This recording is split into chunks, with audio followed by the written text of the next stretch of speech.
Hello everybody, this is Reggie time, and this video we're playing some 16L whatever it's called, Zoom. Christ, I almost called it Snap then. 16L Zoom on Pokerstars, and my reason for playing this game is I'm starting to think about using some of the lower stakes Zoom games as like a training ground for myself to help keep myself in shape with playing on Sky a lot, quite often, because I am a diligent game selector.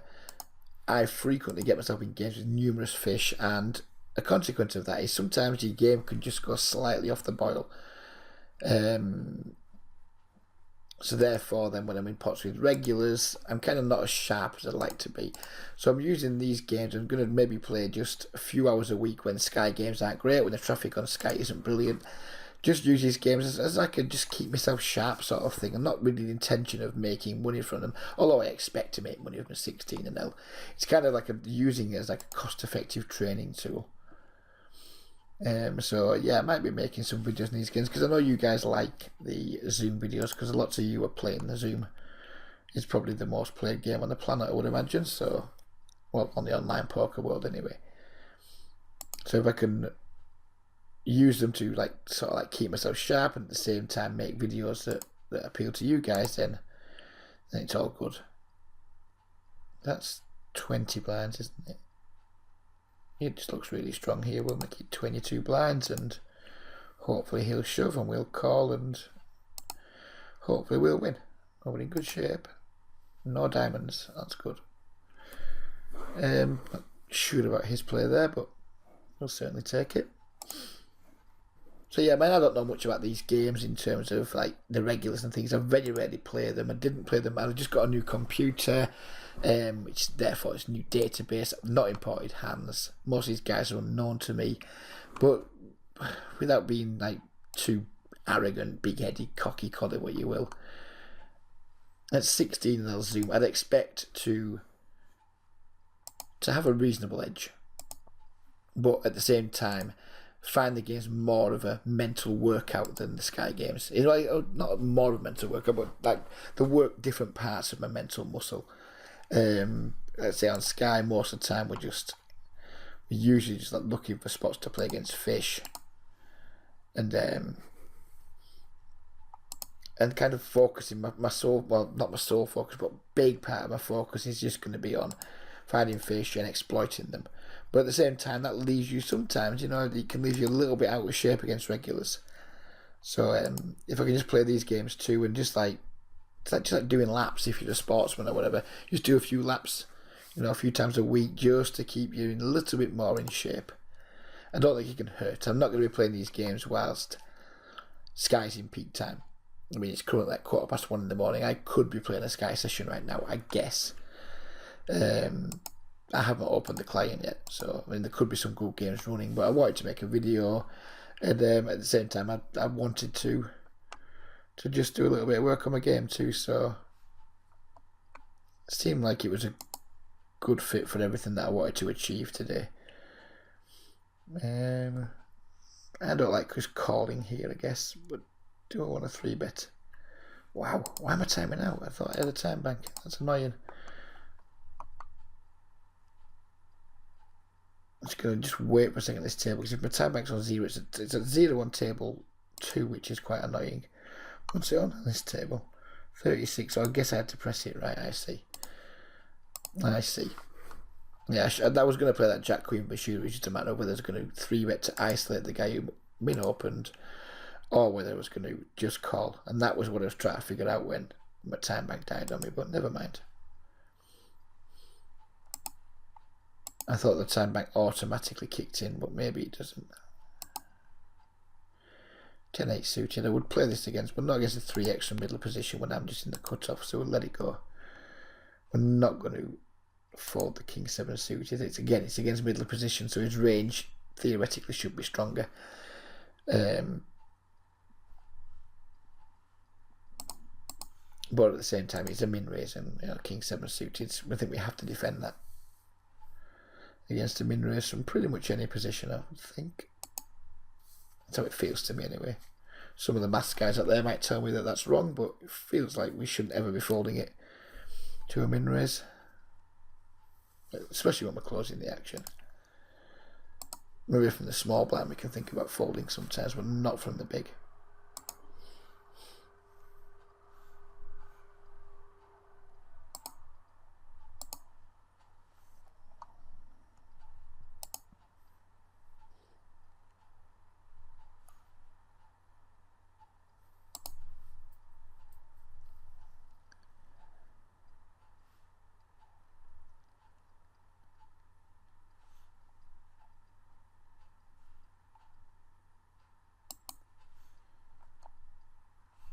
Do not hit the set, which is disappointing.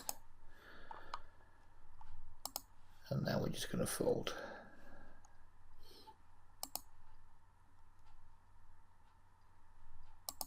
Yeah, but I've played these games tonight. I've played maybe, I'm not sure what it is. What it is now. Whatever that is, let's refresh that. So we've got 1,400 hands. And they seem okay. In case you guys can't, we'll just pull that up into the screen so you can. Oh, I can't pull it up into the screen. That's as small as it's going to go, I guess.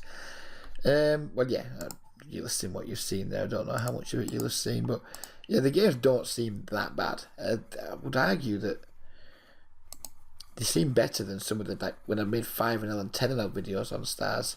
These 16-0 games seem better. They seem like there's more action in them. The regulars are looser, more aggressive. And it's not quite as knitted. The fish are a little bit fishier, if you will. They just seems like a better game than 5-0, which seems an absurd thing to say. It doesn't make any sense that 16-0 should be a better game than 5-0. And maybe I'm talking complete bollocks. There's every chance I am talking total bollocks. Maybe I just like caught the games on a good night and I've been playing the 5-0 games where it's just been like a bad time to play. That's entirely reasonable. It's entirely possible that's happened.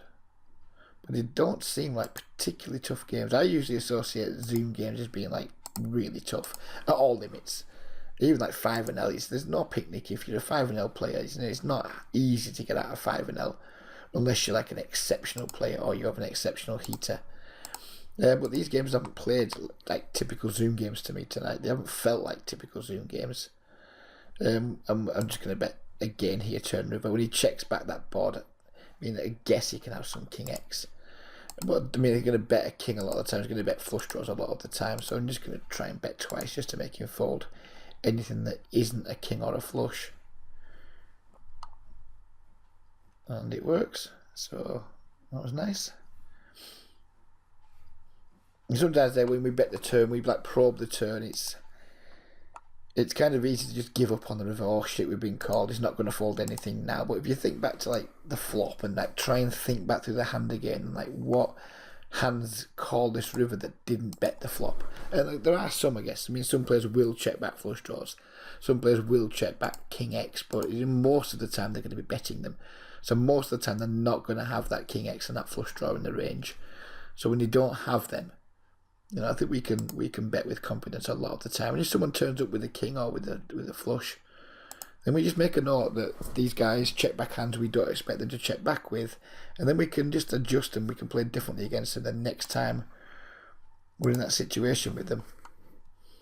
But the only way to develop those reads and learn that about your opponents is just to get in there and get your hands dirty and, you know, win a few pots, lose a few pots, just see what's happening. You know, we are here to gamble when all is said and done. That's not to say that we have to be reckless, but we are here to gamble. We're going to 3-bet the Queen Jack because I don't particularly want to flat with it. We're going to 3-bet the Ace Queen for value against somebody who I tagged as light blue earlier.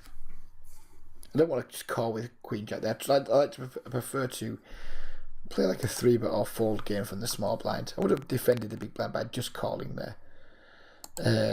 Had we been in the big blind, but when we're in the small blind, I prefer to just 3-bet or fold. And I don't like 3-betting against somebody who's only like got a 9% raising range, but the guy's got a 73% VPIP, so we just have to isolate him. And whilst he keeps betting this small, we're going to just keep calling, because we can absolutely have the best hand, but I don't expect him to fold a made hand. So I'm not going to try and make him fold when we've got a hand that can call these types of bet sizes. I mean, there's every chance he just has like 5x here or 8x or something and just isn't folding. I'm not going to try and bluff him. We have enough showdown value. We don't need to bluff. And we had the ace king. I guess that kind of makes sense given he's played 71% of his hands, but he's barely raised any yet. And here he's back limping again now, so it does make sense that he's definitely going to have some stronger hands in his range there because of his stats.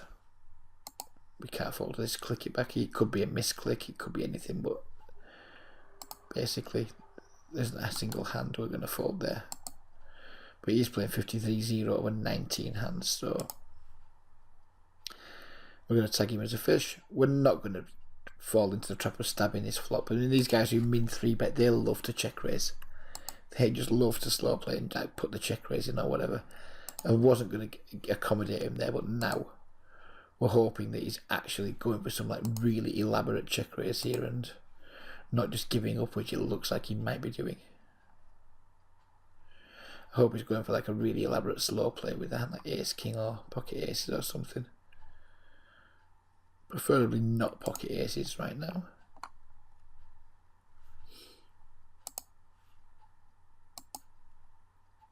So what do I think his range looks like here? Pocket queens makes sense. Pocket jacks. Make a size that he can call with like queens and jacks and things. Not going to fold if he raises. I mean, he can have pocket aces, pocket kings, of course he can. Not sure what that many flushes he can have. He just had the king, so he missed an absolute ton of value there. Well, from the turn onwards anyway. Yeah, I mean it's worth losing that pot just for the comedy of it almost. And the guy's just got a boat and he's made almost no money with it. And I was going to call a much bigger bet than that on the river. I didn't like it very much. You know, when the ace and the king come out to be min 3-bet by a fish pre, you know, they have it more often. But I mean, you can just have ace king and be doing that just as equally as badly, just equally as like stupidly. Call it what you will. I'm just gonna call here. Don't want a 3-bet because we might get shoved on. Then we have to fold because of his stack size. If he had a larger stack and those stats or a bigger sample, I think we can definitely 3-bet him there. But I don't want to 3-bet him with that stack size. We're going to call once and then see what happens on the turn. You see, but add Jack 10 here because it represents probably our only chance of picking up this pot, winning this pot. Barrels the turn. I think I'm just going to make a tight fold here.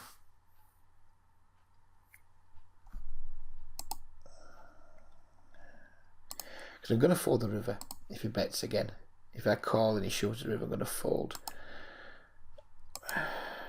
Yeah, we're just going to make a tight fold. Don't like how I played that hand. Not really sure I could have done much different at any point during it other than just call down maybe. I don't think we can fold pre-flop too often.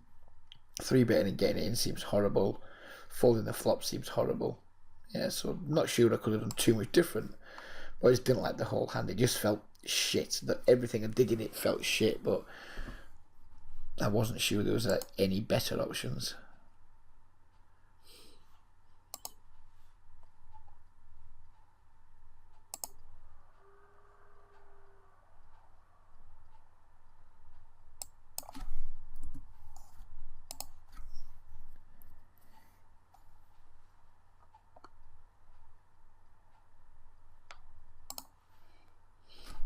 So we get check called on the 9-6, where he leads the turn. And this will be a good play from somebody who has a made hand here. I just think his sizing's quite off. So it looks like a bad block bet. So I'm just going to raise and then probably bet the river. And if he 3-bets me now, we're done with it. But against a good player here with a better sizing, I would find it quite an easy fold. But against somebody who like snap does that, snap bets and uses that sizing, and is from Cyprus, all those things combined to make me think you were better just trying to bluff him off whatever kind of. I think we probably had the worst hand there. But I think racing's fine when he takes that line. There's plenty of good players who will just lead the turn when the board pairs because they expect like decent regulars to check back a massive chunk of their range. So I get the line. I like the line. I just didn't like it in that spot from that player. It didn't make as much sense because of the side he took. Didn't look like it was like value. If he'd made it 2/3 pot, he probably would have got it through. Because he made it so small, I'm like, well, because of his sizing, I'm just likely to think he's much more likely to be a fish. So therefore, he's a fish. He's going to have bad ranges for doing that kind of thing. So therefore, I'm going to try and make him fold some hands. Let the ace-10 go versus a middle position min raise. Seems a little bit tight, but don't think it can be bad.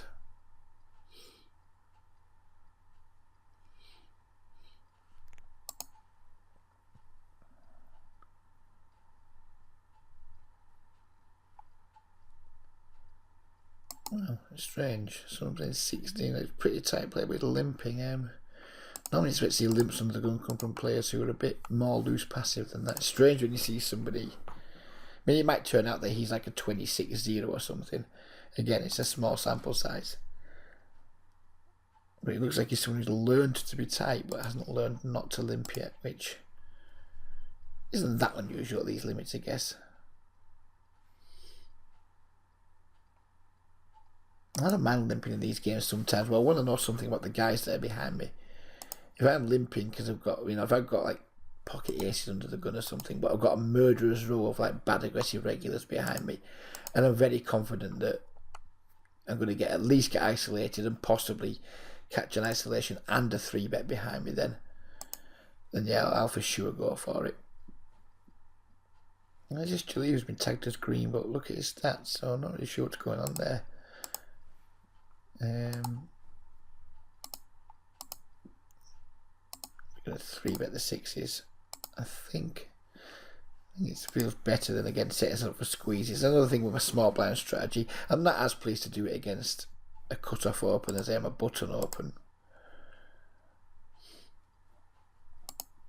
But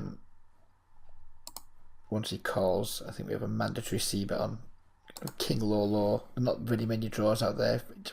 Even though there's a flush draw on there, it's a really dry board. So yeah, we've represented a big one pre-flop. We may as well continue on that board because our sixes, even if they are good, it's going to be hard to get to showdown once we check them. Get to showdown and win, should I say. So I'd rather just continue repping the big hand and try and make him fold some stuff, make him fold some equity and what have you.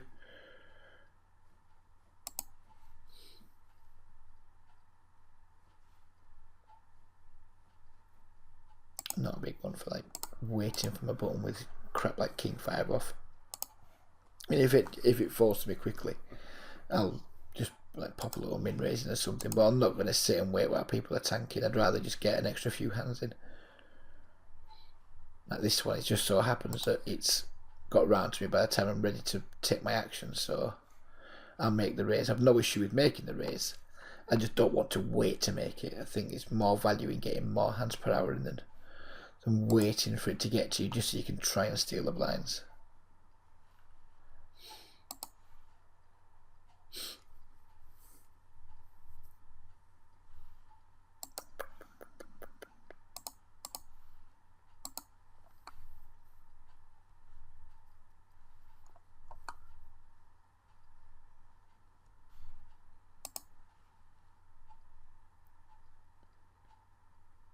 Big boy Willie Z.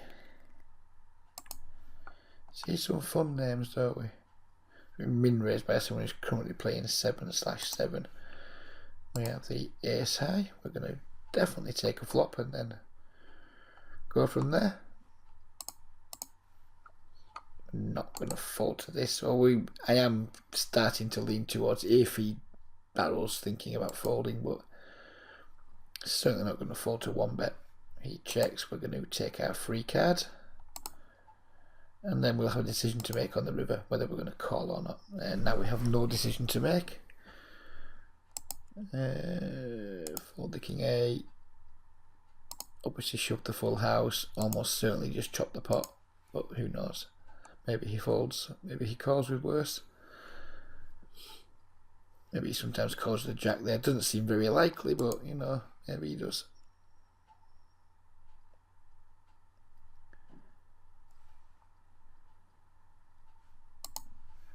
Again, from the small blind, this King 7 suited would be a 3-bet against a button open. Tempted to just make a small cold 4-bet here.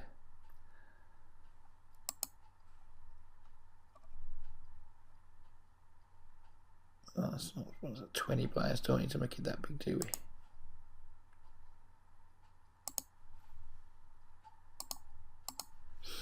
He's from Russia, he looks reasonably aggressive over a very small sample. You know, there's no reason to have a really big hand here. We need 3 bets and small, but that's too small. I think I've fucked up with my sizing here pretty badly. Well, we got it through anyway. But yeah, that sizing was bad. It's kind of fucked up because I'm not used to 16 in Elland. And the sizes we need to be making things. Kind of rushed it a little bit, but never mind, it worked out. The idea was right. The theory was right. Disappointed with flop trips on table 1 with the 10-3 and don't get any action, but whatever.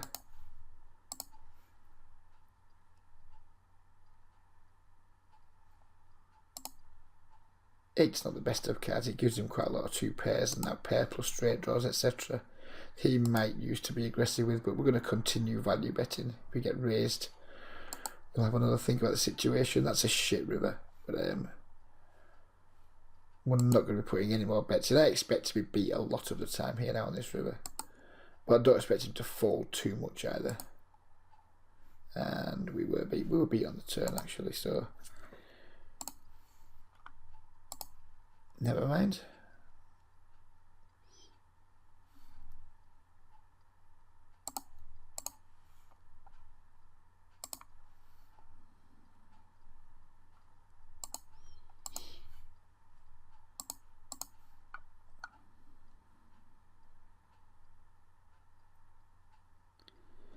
Not the best of flops for 2 jacks. I think I'm going to check back, I'm going to call the turn, and then see what happens on the river. That's the initial plan for this hand. You know, it's pretty dry board on table 2, so we're just going to see bet it and then proceed from there. He's absolutely snap calls, which is either indication of a draw or like a weakish made hand. I'm not going to try and get him off either. We're just going to give up with the ace jack. I think now we're going to make a small bet with our 2 jacks, are we? What can call? There's definitely some draws can call. 10x now can definitely call. They have a good shot. Not much, I guess, but at the same time, he doesn't look like he's got very much. I don't really want to give him any free shots at small amounts of equity, so I'm happy just to raise there, take the pot. Completely whiffed with our jack 8. May check raise this because of that backdoor flush and some shitty backdoor straight draws if he makes a relatively weak size of a c-bet, which he does, so we can take a shot at this, and I'll probably barrel any 10, any heart, maybe a king, probably not an ace.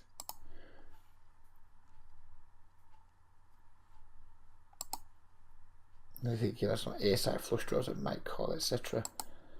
But he just folds. I mean, getting after those sorts of like really weak sizes where someone hasn't repped a big one yet, you know, they've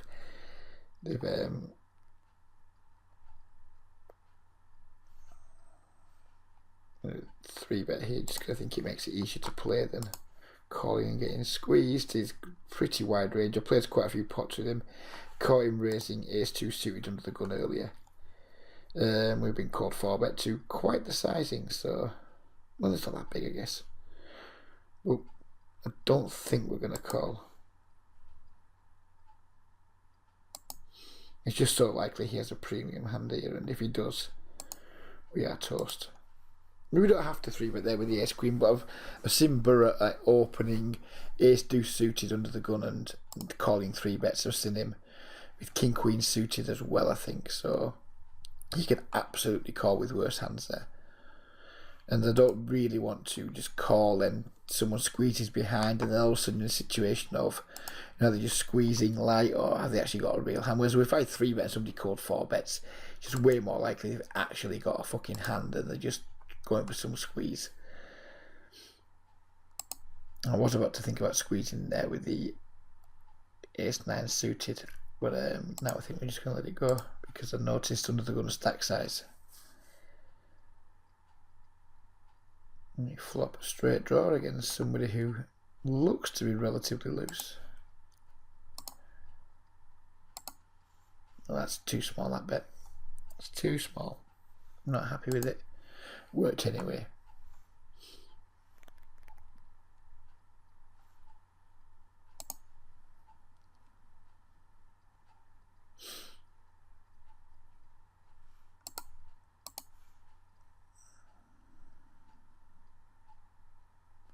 It's the same player from last time. Last time he just check folded.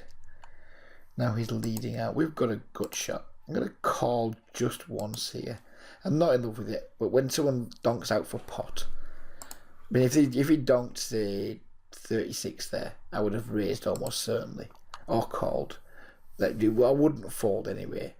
Now I'm kind of wanting to fold, but I think I just want to see one more card and see what happens. Unfortunately, the 5 of diamonds is absolutely no use to us whatsoever, and I don't expect someone to give up the lead on that card. Wow, look at his sizing all of a sudden, though. It's strange. I think he just has a jack a lot here, or draws. I'm ahead of his draws, so we're not ahead of his draws now. Oh, we're not ahead of all of his draws. We're still ahead of king, queen, queen, 9. This is just strange. It looks like he doesn't have anything better than a jack here to me. Just, is he going to raise is he going to fold if I raise? I think we feel compelled to try here. Because I just don't think he has a 10. I don't think he has a flush and does this with his size. I don't think he has a 10 and uses his size. So if he wants to call me with a jack, good for him.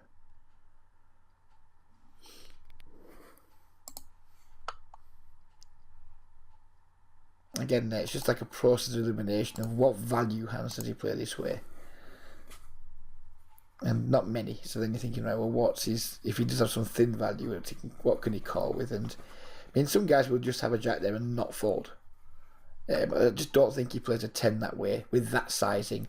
I don't think he plays a flush with that sizing on the river either. So if he doesn't have a 10, doesn't have a flush, there's going to be a good chance we're going to get our.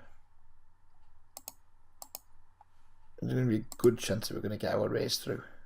I'm going to untag this player. Don't know why he's tagged. Maybe he did something in an earlier hand that I don't remember, but he's certainly not a green tag playing 22-16. Going to give up with our 6s.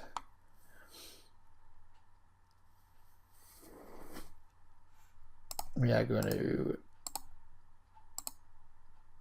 make a raise here with our 2 overs and our backdoor flush draw against somebody who's just like c-bet half pot. We're going to continue on some high card turns and then clubs, but he folds, which is all nice. And we're getting close to the end of the video now. I promised myself I wouldn't go past 30 minutes because I do want to try and get onto the sky tables at some point. Hopefully there's some good games running, and hopefully most of the regulars will have pissed off to bed by now. Ace Jack versus 3x under the gun. Ridiculously small sample size. I'm just going to let it go though, I think. In a spot like that against an unknown who looks like they might be tight, I'd rather just err on the side of caution. I think I'd probably rather 3-bet there than just call. I think Ace Jack's a pretty shitty hand to be like flatting under the gun opens with, in my opinion, against players who look like they might be tight. And try a 3-bet bluff here with our Ace-6 suited. We get absolutely turbo called by somebody who's looks like they might be one of these guys. Call with the Jack Queen suited on the button. We've been dunked into with completely brick, so that adventure is over. So yeah, we're going to play around to our blinds and we're going to call it a day. going to call here. I'm going to call a turn on any non-diamond ace or king, then probably fold the river if he triples. So we're going to intend on calling again here on the turn, and probably folding river. I mean, I'm already not liking it much because he's double barreling, but he can have worse queens, I guess. He can sometimes have like 2 jacks with a diamond that he just wants to keep the initiative with, or 2 tens, something like that. I'm not in love with the spot, not by a long way. And he snap checks. We have enough showdown value. I don't think we're going to be good here super often, but I don't think we need to bluff. He just had the ace of diamonds. Surprised he just snap gave up there when he knows we can't have the nuts because we can because I guess the board's paired, but yeah, surprised he just gave up there. But yeah, I enjoyed doing the video there. Hope you guys have enjoyed it. Is any questions, any hands you want me to go back and take a look at? Again, leave comments on Facebook, YouTube, Reddit if I post it there. Yeah, just give me some feedback, see how you liked it, and yeah, good luck everybody, and we'll see you again soon.